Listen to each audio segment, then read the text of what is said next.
Sometimes.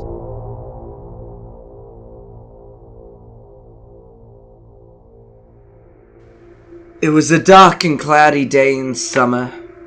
The wind was breezing, the birds were migrating. In the distance, talking could be heard. Is there any chance tomorrow will be a hurricane? Will there be a tornado?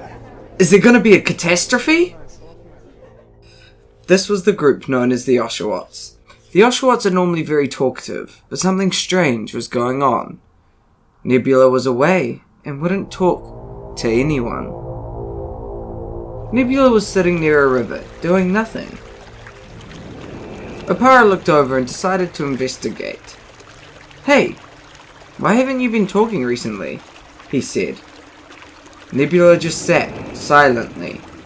Then all of a sudden, he got up and started running to the center of a village, where everyone was huddled up. Oparer ran after him, shouting, "Wait, where are you going?" When he arrived, Nebula's voice shouted over the emergency speaker, "People, ever so foolish people. You don't know a thing. But now I shall challenge you. I will bring you to my doomsday dimension, in which you have to survive until the end, and then fight me." Everyone started muttering to each other anxiously. A voice shouted out. It was Kidsview. He yelled, "Are you just trying to get attention? If there's a super powerful godlike creature, it definitely wouldn't be you." Nebula laughed loudly over the speaker. "You don't know a thing. I shouldn't expect more from an 11-year-old though. This is how it was all to be planned." Massive backed up and said, "Is this a prank? April is already long gone." Nebula replied with, "Prank? Do you really think I would be pranking you? You shall see soon." Everyone was horrified and started discussing. "He can't be serious. We're all going to die. I haven't gotten to be famous yet." The discussion turned to yelling and screaming as everyone fell down into an empty black void. The only thing they could see was darkness.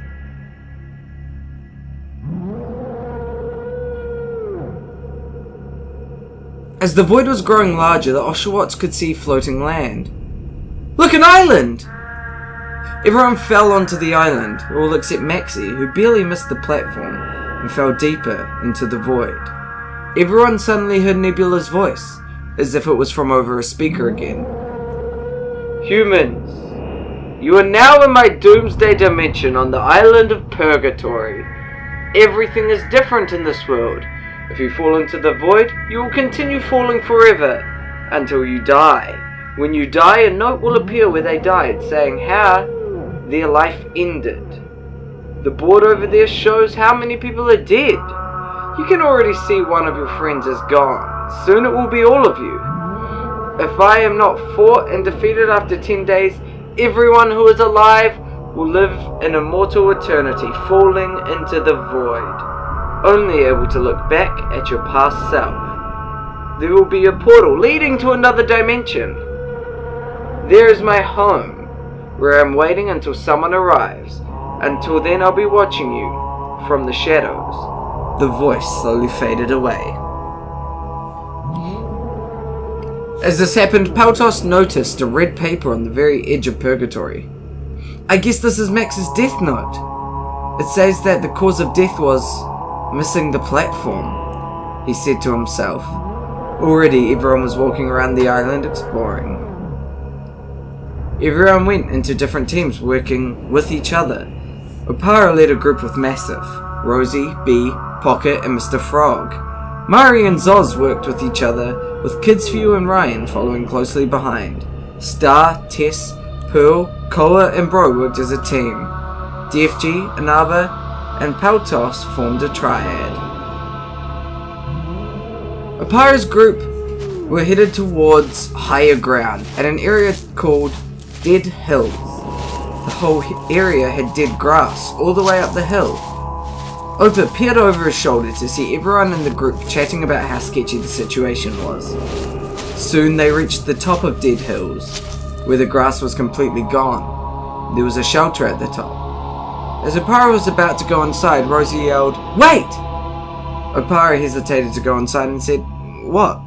Rosie pointed at a transparent wire that was in front of the door. "This could be a death trap set up by Nebula." She gathered a nearby stone and threw it at the wire. Suddenly, the ceiling turned to spikes and crashed down in an instant. Oparer gazed at the trap, realizing that if he wasn't warned, he would have been dead. Let's keep going," he stammered. "So, which way are we going?" Pearl wondered aloud as the team looked around. Star spotted a cabin. "If we go anywhere, our base could be that old cabin over there." The one-storied structure was composed of wood, just big enough to support everyone with enough space. In the distance, there was a dark cave hidden behind trees. "Anyone up for exploring that?" Koa asked, and we started walking towards it without answer. Bro shrugged and signaled everyone to follow along. As they were getting closer, the cave appeared to be getting farther away. Suddenly, the cave disappeared. "What the?" Everyone gazed in horror as Star's sentence turned into screaming, when a pit formed under her, causing her to fall into the infinite void. While this happened, a note materialized right near the edge of the pit. Tess picked up the note, which read, "This note signifies that Starship has died. The cause of death was falling into a void during a trap." Does this mean Star is dead?" she stammered. "I guess so," Bro responded. We'll never forget you," Pearl said with disappointment. "I killed her! I'm the reason she's dead," Koa grieved. "It's not your fault. None of us knew this would happen," Bro responded, trying to cheer up Koa. Koa didn't respond back, only to just walk back the other direction. "I already see where we could go," Zoz said, looming past the trees. He saw a tall tower, which looked like it could be used like a home. "Nice," Mari responded. "I'm paranoid that could be a very clever trap. We don't know Neb as much as we thought. Who knows what tricks he has up his sleeve," Kidsview informed. "It'll be fine, don't worry, brother," Ryan responded, with as much dread as his sibling. As they approached the tower, something suspicious happened. The tower started changing into a dim red, with a loud ticking sound filling everyone's ears. "Run! It's an explosive!" kids yelled. The team was barely able to get away when the entire tower blew up in flames. They gasped in shock after their near-death experience. "I knew this was a bad idea," Kidsview stammered. Zoz stared at the now-destroyed tower. If that type of trap was sprinkled all over the area, then what could they expect? Surprisingly, after all this, Mari seemed bored, as if she didn't have a care for anything, appearing as if this had happened before. Ryan raised an eyebrow before the group ventured off past the tower, in search of something helpful to work with that didn't have the chance of possibly killing them. "There's nowhere good we can go to," DFG said, trying to find the best place to gather materials or a nice shelter. "We could try looking further towards the waterfall. Maybe there we could find something good," Peltos remarked. Inaba looked uncertain as they walked towards the waterfall, looking as beautiful as it is, intimidating him. When they went there, the hopes of finding anything died down, as there was nothing at all but the rushing water.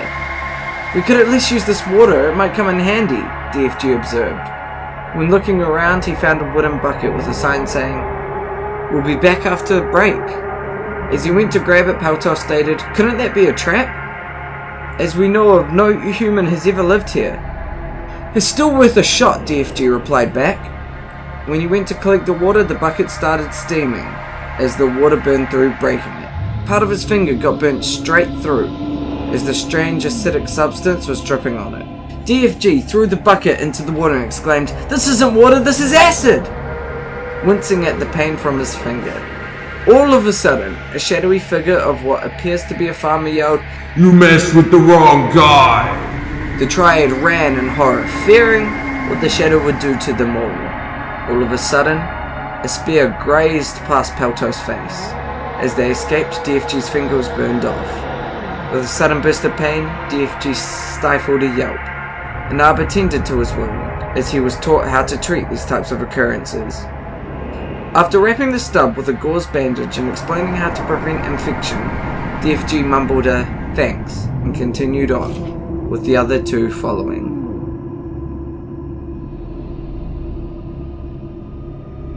Clever. They will not suspect what is coming up in the future. Time will tell before everything changes before them. Isn't that right, Max? Star. The figure smiled and vanished. To be continued.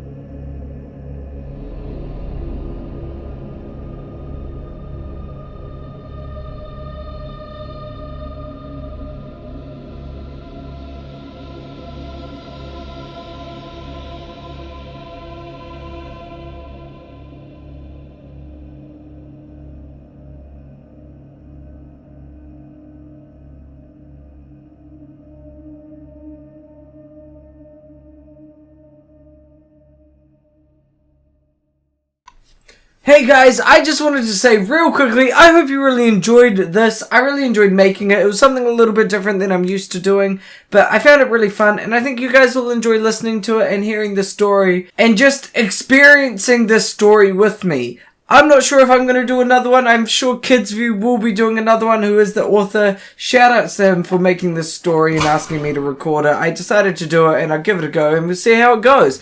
So if you guys enjoyed, please leave a like down below to tell me that you guys want more of this. And if you want, I can do different kinds of stories. I don't have to just do ones that are fan-made. I can do ones that are creepypasta, anything like that. Just let me know what you guys want to see. So anyway, guys, thank you so much for watching. I'll see you in the next episode of Video Max. Stay safe, fam. See ya!